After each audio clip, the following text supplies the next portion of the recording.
When I do creativity workshops with business professionals, sooner or later, one of them comes up to me and says, I'm not creative. I cannot do this exercise as well as the others. And I get comments like this also sometimes in my drawing class that I teach at Art Center, where students would come to me and say, I can't draw. And let's examine these two phenomena, because I don't think any of these two are correct. When someone says that they're not creative, I think we first want to look at what creativity means in this context. I think I would define creativity as the ability to conceive original ideas and then having the capability to execute them, to turn them into reality, to somehow translate them into their next form. That's really all it is, conceiving original ideas and then translating them into reality. When someone says that they can't be creative or can't think creative, we have to analyze and work with them and say, let's take a look at where you're at your stage in life. You are currently at the levels of your highest education. You've received all the education that is more than at any other point in your life. You're also at the most professional level that you've ever been because of all the experiences that you've had in overcoming obstacles and so forth. Also, in what you do, whether you work at a company or you're running the family, you are at the highest skilled level you have ever been. There's never been a point in your life when you have been more advanced than now, right this moment. And so then to say, I am not creative is simply not true. However, there is, of course, something that causes this belief, and we want to examine that in this talk a little bit.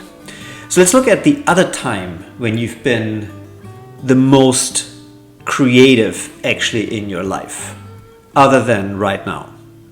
That point usually is somewhere around the age of 7 to 12, somewhere in that ballpark. Those magic years, preteen years, when every time you come up with an idea, which is non-stop, you figure out a way to execute it and turn it into reality. I believe that the most creative time in our lives, other than right now, is that in that bracket of 7 to 12, give or take a few years. But what happens in between then and now? Well, first of all, let's go back to then. At that age, when you come up with something and you turn it into reality, it doesn't matter what it is, whether it's food, art, an idea, a tinker thing, something with Legos, it doesn't really matter what it is. There's always one distinct thing that happens, which is you get praised for it. Someone in your immediate surroundings says, wow, that is so cool, good job, great effort, well done, oh, I'm so impressed. Somehow you get a reaction that ultimately is positive, one way or another. And it's in some ways a fuel that keeps you going, that keeps you wanting to do more. You feel encouraged because there's positivity and encouragement to help you through that really difficult process of being creative. Difficult really only once we reach the time and the age that we're at right now.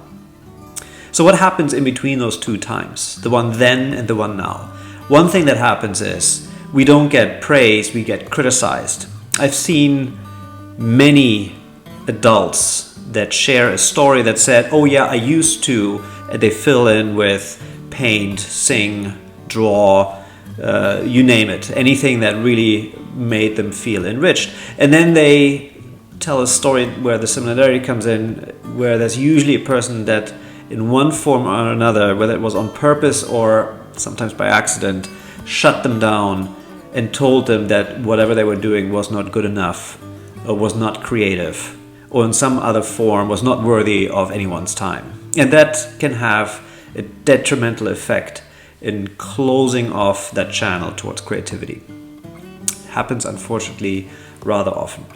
So this is one aspect, is that we feel self-conscious about our ideas and our expression. The other element that happens is that we more and more seek to get that positive reinforcement, we more and more try to find the right idea or the right concept or the right element to bring forth. And I think that's unfortunately not really a very fruitful path to go after. I recently had a student of mine come to me at the end of the class. The class was end of the semester. And the student asked, they had a really great project, and they asked, how do I know that my idea is actually good? Like, how do I know when what I create, what I've come up with, is actually considered to be creative? And my answer to him was relatively simple, which is, well, you never know, right? I mean, how are you supposed to know that an idea that you have actually is being considered creative or actually is good? The only way that you can somewhat come close to that, knowing that it's good, is if you eliminated all the other possible options. In other words, you've played out all possibilities that you could have had, and you ended up with the one that you either liked best or that worked best, or that just was most enjoyable, which is also a great signifier that you're onto something. So how can we now learn from the design process in how to be more creative? Well, designers have a magic trick in how they continuously fuel their creativity.